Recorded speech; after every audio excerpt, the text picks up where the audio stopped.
This next topic is going to be about vices and how vices, play a detrimental part within, actually coming up and staying up within this world, or coming to, hitting a downfall, should I say? If you really want to understand vices, you got to understand that vices have always been used as a counterinsurgency drug, for the government. For example, when the stock market crashed in the early 1929, you had the Great Depression. All of a sudden, out of nowhere, alcoholism became a problem in this country. You had prohibition, you had bootleg, you had alcohol being sold and people, literally becoming alcoholics.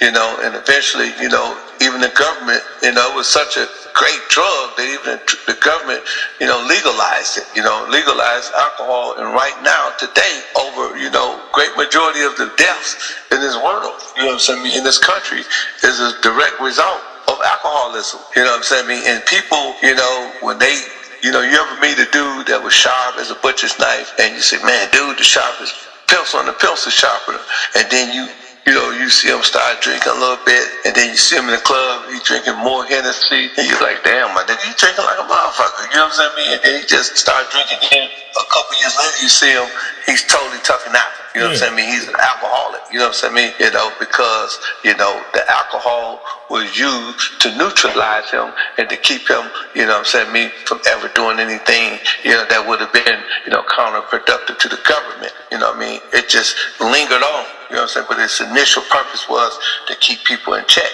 Mm-hmm. Okay, then you move on, into the early 50s. That's when heroin first took its rise. But in the 50s, you got to understand that you had all kind of movements going on. And you had all kind of things, sprouting out. You had people begging for rights and people, being intelligent. You had a lot of academic. You had a lot of HBCUs, historical black colleges, producing intelligent black folks. You had a lot of entertainment. You had your Ray Charles and all of them, and all of them ended up on heroin. Then, most of the pimps end up on heroin. A lot of black power movement brothers, Huey Newton, all of them ended up on heroin. It was a counterinsurgency drug. That's what Brother Wesley Muhammad was talking about. It was made to neutralize them, but heroin was too deadly. They said, we got to get rid of this.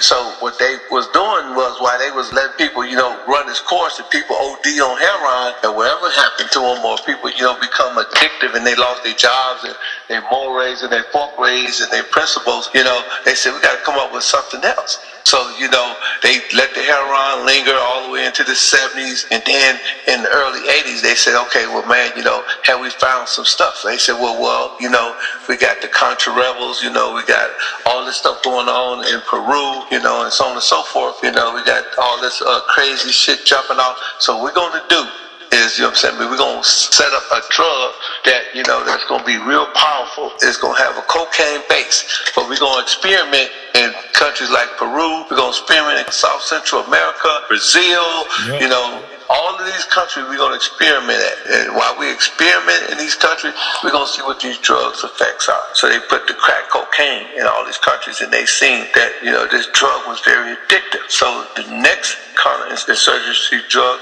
was crack. So, crack, it made people go crazy. I seen people with jobs, man, leave their jobs. I seen women that were beautiful, stand on the street and suck niggas' penises for $10. So I'm talking about the baddest chicks on the block. I seen people just let themselves go, and this drug, it totally destroyed them. And then, they said crack was too strong. It was too strong of a drug. We got to come up with something else. And that's when they hit the streets with the chronic, with the perp, with the weed. And now they said that this is a drug that we can use that would control the people, that would keep them mellow, that would keep them, forever, having any ambition. Man, you ever seen a dude just smoke weed and just chill? He ain't gonna cause no problem. Man, it could be a riot going outside, like, man, I ain't finna go out there, dog. That's gonna fuck up my high. That was a counterinsurgency drug, So we know that, drugs have always been an impediment, a weakness of most people. When people, use drugs, no matter how, I had a partner, man, he smoked weed every day. He thought that he was, had control of it. Yeah. But when he sit down and he said, man, you know what, Ken, man? He said, man, I'm smoking 2-3 blunts a day. You know what I'm saying? That's $60. I'm smoking $60 worth of weed a day. He said times 30. He said, sometimes I smoke $100 worth of weed a day. Man, that's a $3,000 dope habit. You know what I'm saying? We thought that the crack was a serious habit. Weed is even more serious of a habit than crack, because you spend more money on the joint, you know, on the blunt, or you know, at least a crack head, he gonna get a $10 package. You ain't gonna be satisfied, you know what I mean, if you don't get at least a core or better. You see what I'm saying? You spend at least $50, you know what I'm saying, for 7 grams. So you know what I mean? You know, all of this was by design. Now, how do you go from when I was a kid, when you could smoke a joint and be high all day, to when you got to smoke 2 or 3 blunts? You know what I'm saying? What is they putting in the weed? Yeah. You see what I'm saying? Why are people becoming more addicted to weed? Why is, you know, weed is so bad in certain cities, you know, like California, Colorado, and other cities, and even in Detroit now, that they legalizing weed? You know, it's because it had the same effect as alcohol. You know what I'm saying? It did its purpose. You know what I'm saying? And you know, a lot of times, you know, people think they can handle these drugs. I always tell people, you know, I don't do no drugs. And man, listen, man, it might start off in a way that you can control it, but at the end of the day, the drugs is going to control you. You're going to find yourself in some type of Alcohol Anonymous or some type of drug program where you're going to be saying, you know, my name is Bill so-and-so and I am a drug addict.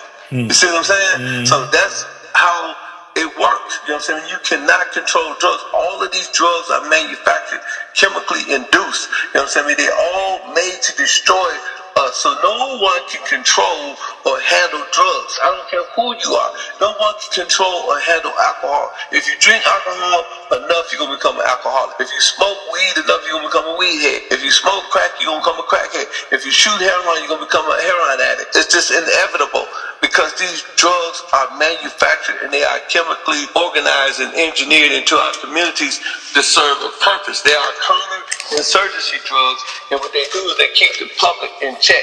They keep the people where the government need them in order. You know what I'm saying? That's why you see so many drugs, you know, and that's why they don't stop the drugs from entering into our community, because the drugs is very powerful.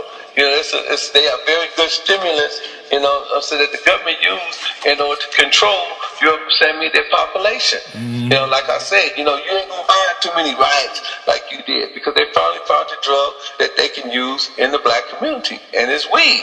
You know what I'm saying? Brothers gonna kill each other, gonna do all that because something in them drugs make us hate ourselves. You know what I'm saying? I mean, it's got some kind of hate agents in them too that make black folks hate black folks. You know what I'm saying? Make black folks kill black folks.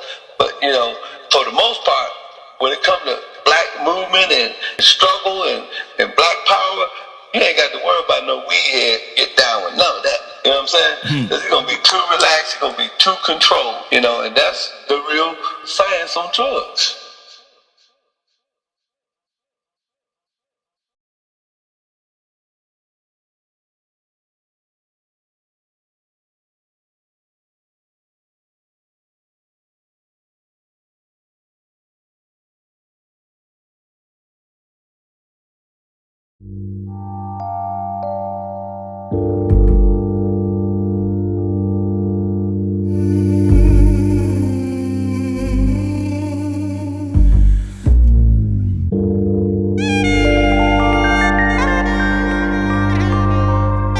Too cool to count 24/7.